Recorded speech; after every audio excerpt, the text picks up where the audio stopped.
Ace Frehley, lead guitar. His second covers album, Origins 2, and a really cool Kiss book. We talk about it today on this edition of Tim's Vinyl Confessions.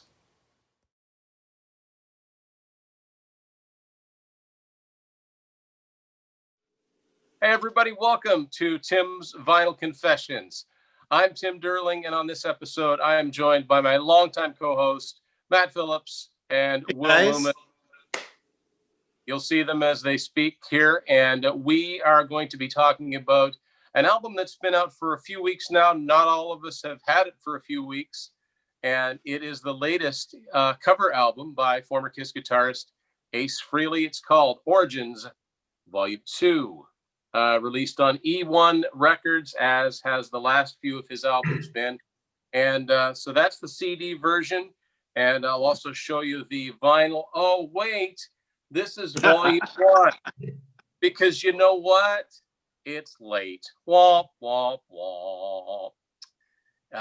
Yeah, I ordered it, and then it didn't come, and sorry. And then I ordered it again, and it still hasn't come, but we're doing the episode anyway. So, again, this is a collection of songs that Ace picked, and in a lot of cases were bands he was interested or, influenced by. A lot of late 60s, early 70s, and we're going to talk about this, but a lot of the same bands that he covered on Origins Volume 1, which we did a review episode of, well, when it came out, which has been 4 years, quite something, actually. In between that time, of course, he released the Spaceman album. So we're going to throw it around here, see what everybody thinks of these covers. First song he does is actually the very first song from the very first Led Zeppelin album, Good Times, Bad Times. Matt, what do you think of his cover of this song? Well, I like that he started off with another Zeppelin tune. The cowbell really stood out to me on this song. Ace has got his drunk Ace voice again during the bridge. And I really like, just in general, I like the separation of the instruments on this album versus the other ones. You can really hear the bass, like I mentioned, the cowbell and that sort of thing. So, and Tim, you were talking about the end of the album, or rather the end of the song. Yeah, the Adlibs at the end of the song, I can hear them a lot more clearer on this version than the Zeppelin version. I mean, the Zeppelin version's 51 years old, so you can't really fault it for that. But it is nice. Believe it or not, Ace's version delivers some clarity. But there's some of them that I've never really noticed what they said before. And there's one that it says, just like the Bible says, Legends of the Fall. Am I hearing that correctly? No, you're not. No. And he's changed some of them. They're specifically about people that did him wrong, so to speak. Yeah. Former bandmates, maybe. So we both, I really like it. It's good to have a nice modern sounding recording of it. It's tuned down a step. It's really good. Now, on the other hand, I have a feeling that Will differs in his opinion of Good Times, Bad Times. Will, what do you think of this? I don't like it. I've heard better cover versions of that song to begin with. I prefer Godsmack's version, which I know, whatever. But Bring It On Home was such a good choice, and this feels like it wasn't. Comparing it to that in terms of a Zeppelin song, I think he could have picked something better to do. But I mean, yeah, not an excellent start to the album, I don't think. Well, and also Bring It On Home. It was the killer cover on Origins Volume 1. Scott Coogan sings that too. That might have changed Will's opinion of it, because I think that musically it's great. Okay, so my opinion of it, I quite like it for the reasons I just mentioned. It's nice to have a really nice recording of it. I know exactly what Matt means by the drunken voice, and part of that is because he's tuned down a step from the original version. It's in D instead of E. So it's like, oh, there's the girl who won my heart. Like it's and that's Ace. That's Ace's style. You'll never confuse Ace with Robert Plant. But when you hear Ace play lead, you can definitely hear the Jimmy Page influence. For sure. All right. So next up is a song that actually I was not familiar with. familiar with the band, sort of. The band is Mountain, and the song is Never in My Life. Matt, what'd you think of this one? I thought it sounds just like an Ace song. I was as familiar with it as you are, which is not very familiar. I remember the line, "I feel like a bolt of lightning." Again, don't know the song, but I mean, if you had told me this was an Ace original, I probably would have believed you. Well, what do you think of this one? First time listening through, again, it was another forgettable song if I had to listen to it again. I mean, when I listened back through the album, it was better-ish, I guess. I still not to the part of the album that I really get into yet. Okay.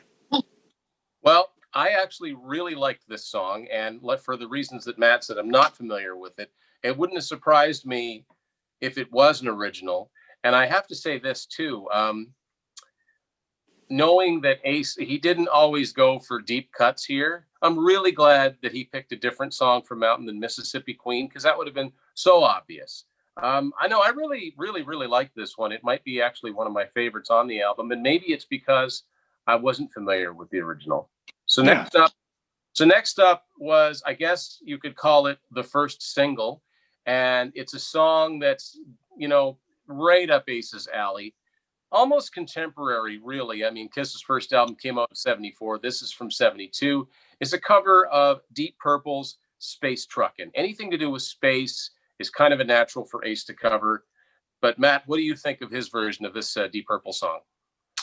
First thing I'm going to say, if you've only heard the version, like say on YouTube or the edit version, go check out the full album version, because it's got some really cool kind of like extended jams on there where Ace just kind of lets loose. So that was kind of my favorite part of that song. I really like the illustrated or sort of comic booky looking video that goes along with it. Wasn't quite, if you remember on Origins Volume 1, we had Paul Stanley in a video with Ace. That was quite a coup. It's not quite on the level of that, but yeah, I really like the tune. And keyboards for Ace in a song, really prominent. Obviously, this is a Deep Purple song. You got to have those keyboards. So I forget who's playing them on here, but I thought that was really cool to hear on an Ace record. Yeah, it's pretty hard to do a Deep Purple cover without somebody to cover John Lord's organ parts. Will, what did you think of Space Truckin'?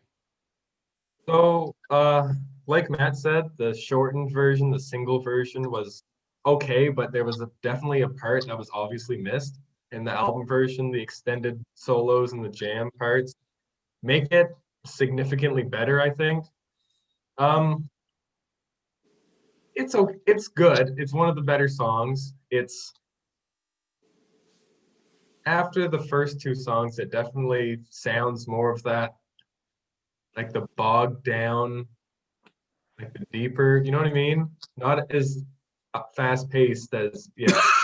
Yeah, you're gonna hear a lot of that probably. It's not as fast paced as like Origins Volume 1, so but it was a good cover of it. I liked it. Well, I like Deep Purple anyway, so I was very familiar with the original. And actually, Tesla did a version of that back 2007 on one of their reel-to-reel albums. They did Volume 1 and 2, one right after the other. And actually, the version that's on the album, the Ace version, pretty much follows the Deep Purple version, because they did a lot of extended jammy things. And the guy that plays organ on this is a guy named Rob Sabino. Right. So he's your organ player on that.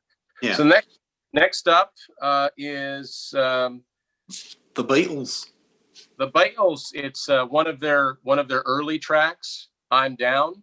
And since this is fitting, because Matt's the Beatles fan of the three of us, Matt, what do you think of Ace's version of this oldie? I love it. The Beatles, the best version of this is anytime they played it live, and I believe like they used to end concerts with it. It's like one of those songs that really livened up when they played it live. It was the B-side of Help in 1965. Something he did add, though, that I don't remember from the original is there's quite a bit of swearing and sleaziness kind of in Ace's version. Yeah. And of course, John 5 on guitar. Pretty ripping stuff on there. Will, what did you think of this version? It was excellent.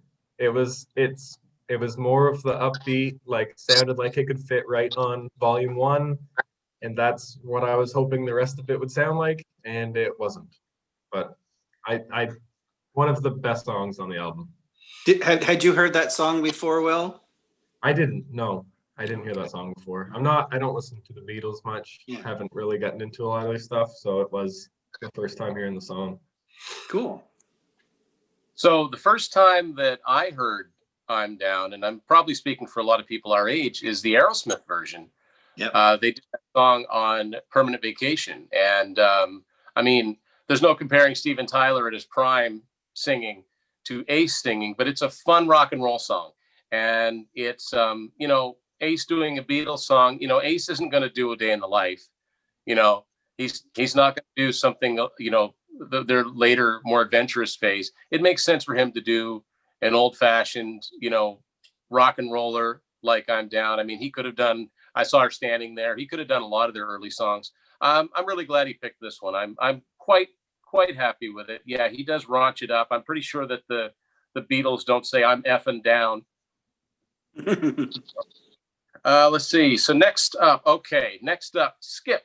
Number 1 for me, the Rolling Stones, Jumpin' Jack Flash duet with Lita Ford. Matt.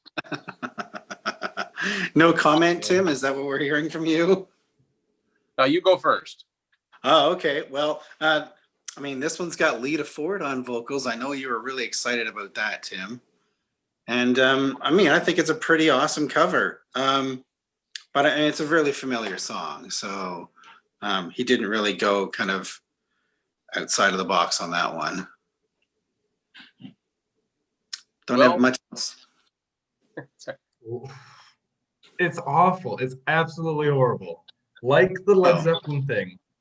There are so many different songs you could have chosen and so many different singers you could have chosen. And that's all I have to say. That's all I'm going to say. I mean, look, I'm sure we got some Lita Ford fans out there. I don't have anything against her. I've just never been a fan. I don't really like any of her songs. I'm not a big fan of the Runaways. I mean, if Ace, I'd like to hear what Ace doing a duet with Joan Jett would have sounded like. I think that might have been cool. They could have done like Cherry Bomb or something like that. But again, if you're going to pick a Stone song, I mean, really, Ace himself set the bar back in '79 when he picked 2000 Man, which is a really obscure Stone song. And if you ever hear the Stones version, you'd hardly recognize it the same song. Ace truly made that his own. But I mean, it might have been cool to hear Ace do like Paint It Black. But I think that was more Ace's style. Yeah. It was a weird choice for me. I liked his version of Street Fighting Man on Origins. Yes. I really liked that one. And I think that Jumpin' Jack Flash I'm not a big Stones fan, but it's not a bad song. I mean, I like it. Cinderella did an awesome live cover of that, which I've never been able to find on CD. But it's just I skip it every time, just like I skip Wild Thing on Origins. The only thing I'll give, I just Jumpin' Jack Flash is a better song. That's my take on it. So next is another Cream song. He did an awesome version of White Room. That was the opener on Origins Volume 1. And this time around, he actually chose a deeper cut by them. He chose a song called Politician. Matt, what do you think of this one? This is my least favorite track on the album. I mentioned the Drunk Ace thing earlier. This is Supreme Drunk Ace vocals. And it sounds like it's too slow or something.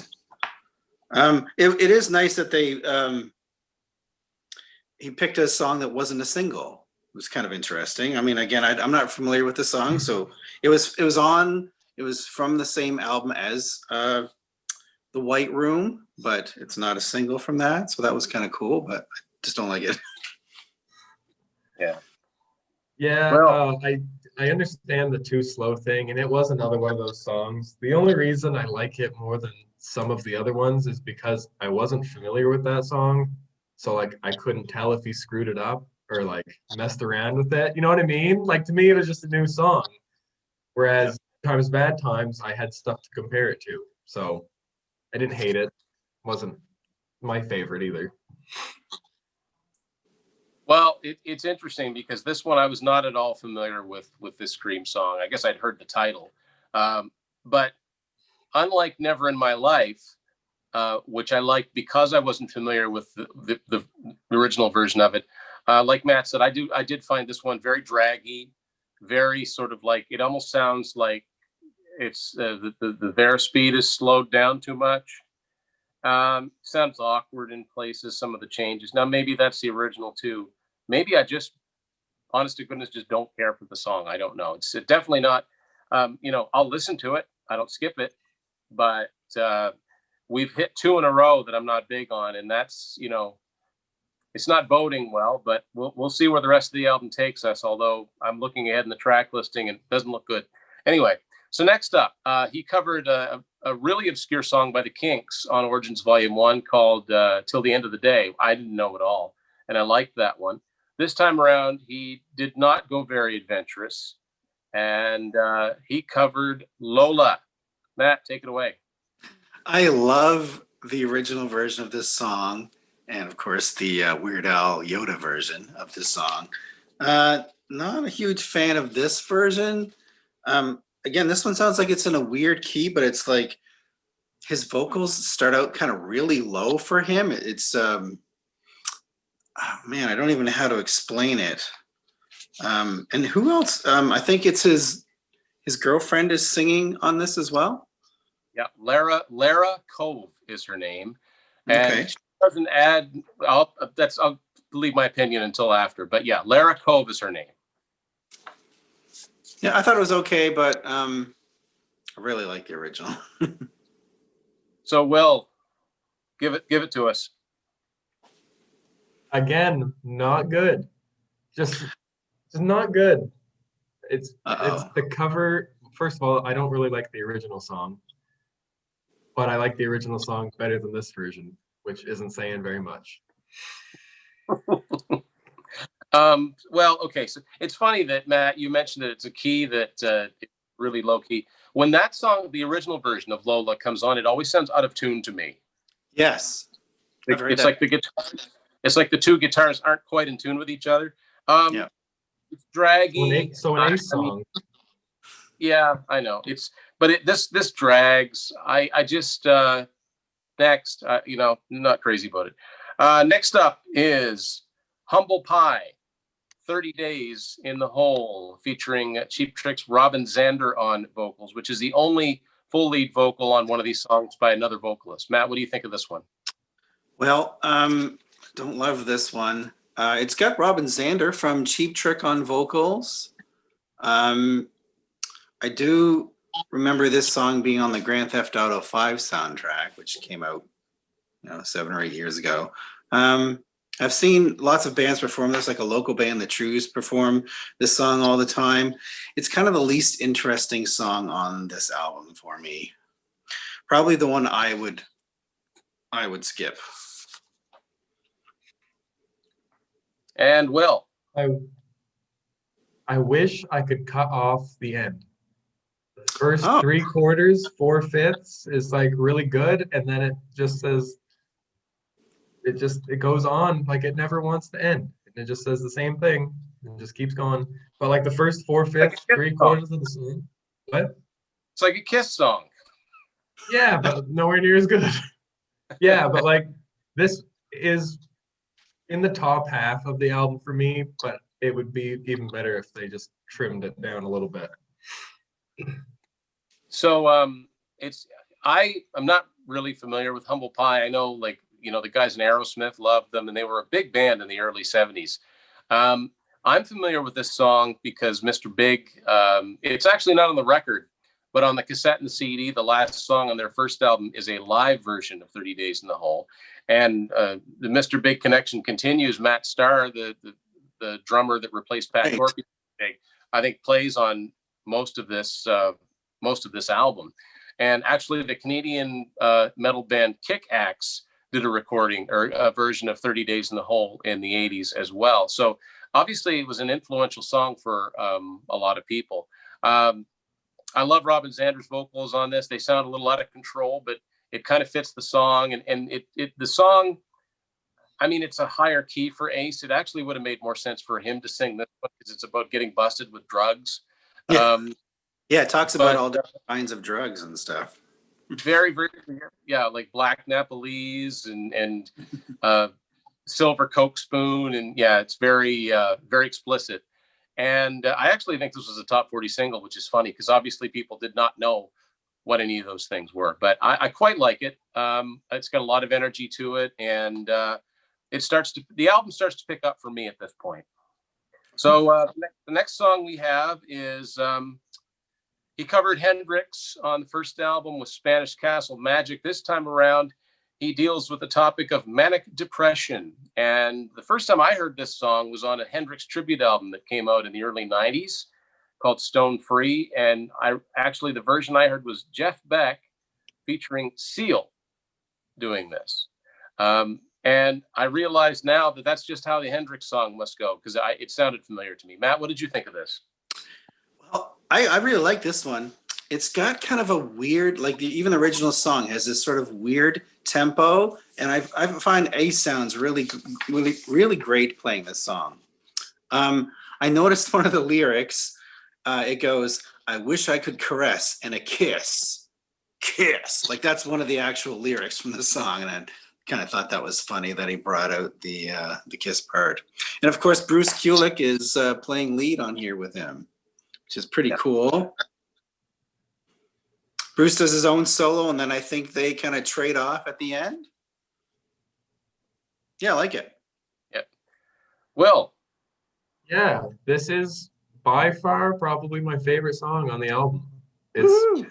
Yeah, really good. I mean, Hollywood Vampires did it on their first album, which is what introduced me to the song. So I totally forgot about that too. Oh my word! Totally forgot. But I was excited to hear it because, I mean, Alice obviously sang it a little bit better, but it's very close. It's the best song on the album for sure, for me. Yeah, I like it. And to speak to Matt's point, it does have this kind of like it fits Ace so well. You could just picture it teetering. And the fact that Bruce is on this is very, very cool. I think those two have always gotten along. I mean, Bruce didn't replace Ace. There was two guitarists in between. If anything, Ace replaced Bruce. But I think Bruce just gets along with everybody. And this is really the Kiss connection on this album as far as personnel. I mean, famously, like Matt said, Paul sang Fire and Water on the first album. And I mean, Gene co-wrote songs on Spaceman, the studio album in between. And this time around, he got Bruce Kulick. And, it would have been cool if he'd got Eric Singer to play on that track too. But, can't have everything. Maybe volume 3. Mm-hmm. So next up is back to the 60s again for Paul Revere and the Raiders. And I believe this was one of the very first anti-drug songs to come out. And it's called Kicks. What did you think of this one, Matt? It's got this kind of jangly guitar stuff that, I don't know, for whatever reason, when I listen to it, I wish it was a little higher in the mix. Like all the crunchy guitars are way up here, and the kind of interesting jangly stuff is way kind of buried into it. The only other thing I noticed, I don't think the original song actually had a guitar solo, so Ace kind of let himself go on this one and had fun with it. So I kind of like it. Yeah. Will, what did you think of this? This was another song that I wasn't familiar with, and I liked it. It was middle of the pack for me. Nothing stood out amazing about it, but it was definitely better than some of the lower tier songs. That's a shining review. Excellent review. I don't know if I was familiar with it or not. I'd heard of Paul Revere and the Raiders, but I don't know. It just didn't. Well, I think to Matt's point, there was probably a lot of jangly guitars in the original, and Ace tries to like kind of steamroll over it.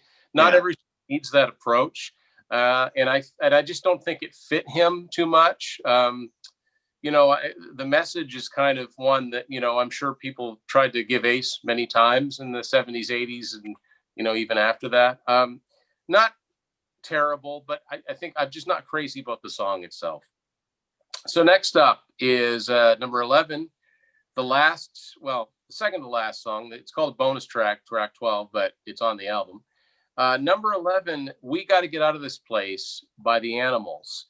Eric Burden and the Animals. Matt, what did you think of their version of this? Here's a song. I really like the original riff. Again, like the previous song Kicks, I wish the riff wasn't kind of drowned out in there. There's too much stuff going on. I kind of wish Ace had to strip this one down. Would have sounded really cool, more acousticy, or just not so much stuff going on. Laura Cove, again, his girlfriend, does backing vocals on this one. And yeah, I like the song. I wish it was more stripped down. Will, what did you think of this one? For me, it pretty much falls into the same category as Kicks. It's nothing memorable. It's kind of just there. Honestly, for me, it kind of gets in the way of just the last track, which makes me not really like it. But it's okay. I know, another excellent review. Sure. We're striving for honesty on Tim's Vinyl Confessions. The funny thing that I noticed about this song is that it sounded very much like the last song. Though I almost wish that maybe he had separated those two songs on the album in the sequencing. Yeah, really good point. About the middle of it, middle of We Got to Get Out of This Place, I was thinking, wait, is this the same song? It almost sounds like he just went into the other song. They're very, very similar, very, very similar time period. You know, I think mid to late 60s. And now that I look at it, I know why. They were both written by the same people. They were both written by Cynthia Mann, Barry Weil, who were, those are famous songwriters from the 60s. So, but no wonder they sound the same. They were written by the same people. They were just recorded by different people. So, you know, I'm not crazy about it. You know, the Animals were a huge influence on a lot of bands of our generation. As a matter of fact, the Animals had an album called Animalization, which is why Kiss called their album Animalize. That's nothing to do with it. But so everything to do with Ace. Finally, unlike Origins Volume 1, we only get one song where Ace redoes a Kiss song. This time around, he redoes She. Matt, what did you think of this version? Okay, so I'm trying to figure out, it's called a bonus track. Does it not appear on some version of this? Like, it's on the CD. Let me see if it's on the vinyl. Oh, wait, I don't have the vinyl yet. Sorry, I don't know. Yeah, so everyone, we know the original song, and of course, Anthrax did a super heavy version back in 1994 on the Kiss My Ass cover album. So here's something funny. Jeremy Asbrock is on vocals here. I thought it was Chris Jericho from Fozzy at first. I didn't know. Okay. Of course, Jeremy is was in Gene Simmons' live band, who's now Ace's live band. So those are the players on the album. But yeah, I like it. I actually really like this version. I don't know if we need another version of She, but it's cool. Yeah. And Will, what did you think of this one? You were waiting for it. I was waiting for it. I mean, we didn't get it in the middle and a partially way through and the end. It was just the end. And yeah, it was really good. I wish there was more Kiss songs. Like, just, there should definitely have been at least 2, but I think there should have been 3. Something random like Save Your Love or Torpedo Girl, but done like in the heavy genre instead of the disco-y era. I think this was like, there's no other album that you can kind of redo those types of songs on, especially if you're only picking She. But that being said, it was a very good cover. I just wish that there was a couple other songs replaced that were different Kiss songs instead. Yeah, it's interesting. It's really interesting for a lot of reasons, because on Origins Volume 1, Ace did 2 songs that he wrote for Kiss. He did Cold Gin and Parasite, and he covered Rock and Roll Hell from Creatures of the Night, which he did not participate in. So I thought he was going to follow that formula, do 2 of his own Kiss songs, and then maybe a later one. Instead, he picked a song that he didn't even co-write. It's one of my favorite early Kiss songs. There's no question about it. It's one of the best. I love the riff. I love Anthrax's version of it too. Another former member of Gene / Ace's band is Ryan Cook, on guitars and vocals. And I'm not sure if it's him or one of the other guys, but sound a little bit like Gene too, in the gruffness or in the harmonies. But yeah, Will just mentioned two good ones, like Torpedo Girl, Save Your Love, Talk to Me would have been awesome to hear a rockin' version of that. Even he could have even done a really weird take on Dark Light. I wish he'd have done more Kiss songs. And it's really strange on his own album that he didn't pick a song that he got a co-write on. He didn't have anything to do with the writing of the song. So, and that might have taken the place of a couple of the other songs on this that I wasn't as crazy on. I'm going to show you the actual CD booklet, which is kind of cool.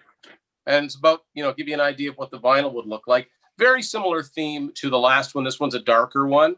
And extensive liner notes from Julian Gill from Kiss FAQ. And the album sounds great. Ace produced it, co-produced by Alex Salzman. The drums are really, really cool, really sound really good. The guitars are cutting. It's a good sounding album. Also on the back, there is a little picture of the first Origins album. I don't know, is that supposed to be Madison Square Garden? Do you guys know? Yeah, probably. Yeah, it looks like it. So yeah, I like the fact that because he's doing these covers albums, we're getting some new music to listen to every couple of years.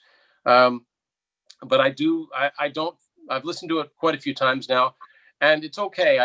I really, really like that first one. And I don't know if it's the surprise factor isn't there anymore, but this one just isn't quite as good, but still it's definitely worth checking out. And I'm excited to eventually get the vinyl when it decides to show up. So there's apparently nine different variations of this out there, different colors. And well, just him releasing everything's got to be some sort of different. Every month it seems like he's releasing a different color vinyl or a different version of the album cover or a signed copy or a picture disc. It's just different copies and different versions everywhere. Yeah, I think that's because Ace is, whether he'd admit it or not, he's very much of the Gene Simmons school of there are some fans out there that will buy every single variation, therefore counting as every single, unit of sales. So that's our look at Origins. Incidentally, Go ahead. It actually, I was just reading, sorry, Tim, I think it peaked at number 4 back in October 3rd. That's pretty good. You think about that, that's tied with Love Gun, which for many years was Kiss's highest charting album. It doesn't mean as much anymore, but it looks cool to say you had an album go to number 4. So earlier this year, when we could all get together, we did an episode where we went through our Kiss books, and we had a lot of fun doing it. And there was quite a variation in our feelings about some of the books. Certainly we didn't have them all. And since filming that episode, Will's gotten a very cool book, which has been out for quite a while. You want to show us the book? So if I get this on the screen here, we got the Kiss 1977 to 1980 photography book. So it's Lynn Goldsmith is the photographer in this. Yep. And the pictures are very clear, very bright. And it's just, wow, that's cool. Most of those photos I've never even seen before. There are so many photos in here I've never seen online, haven't seen anywhere. And it's just pages and pages of photo shoots. Now, Will, this is 1977 to 1980, and this is probably an obvious question, but is Eric Carr in any of these pictures? He is. If I can find one, maybe. Just look. So is there a little bit of text that accompanies the pictures, or is it mostly just simply pictures?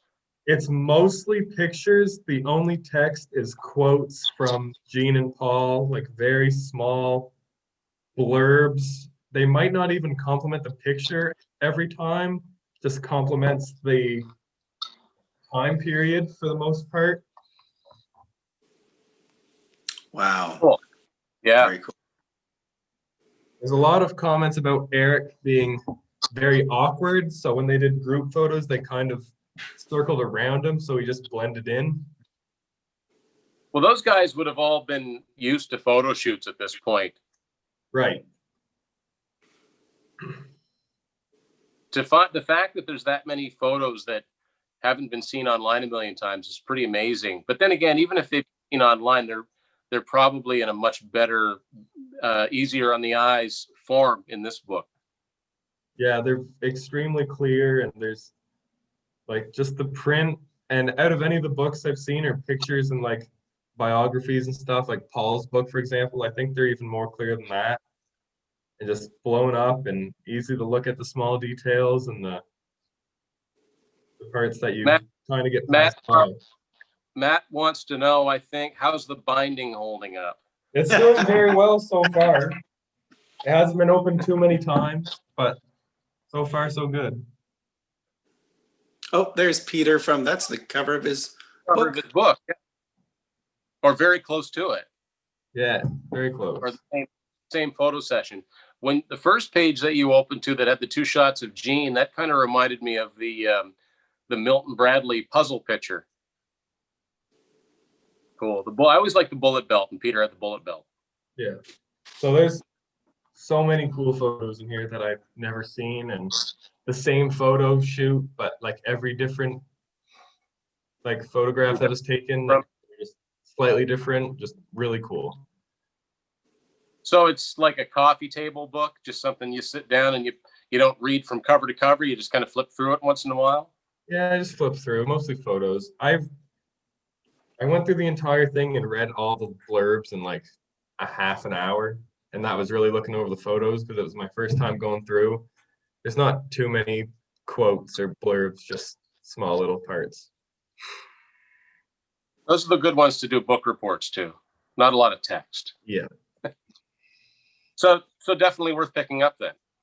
Yeah, for sure. If you're into the looking at photographs and not from that very small time period, like that's a pretty large book, only covering 3-4 years.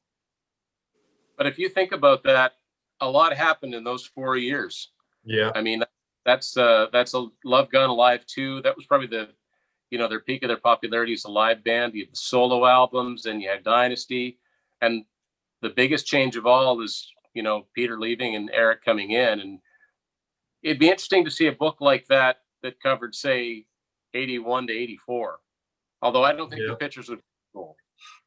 There was an odd part in there around like the Dynasty solo albums when they all had their own color. There were pictures of Ace with a purple background before they changed the color to blue. They kind of just looked over it.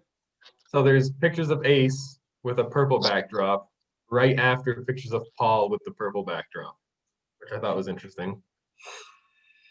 That is interesting. Maybe they thought they'd all do purple, and then somebody said, "Hey, why don't we each have our own color?"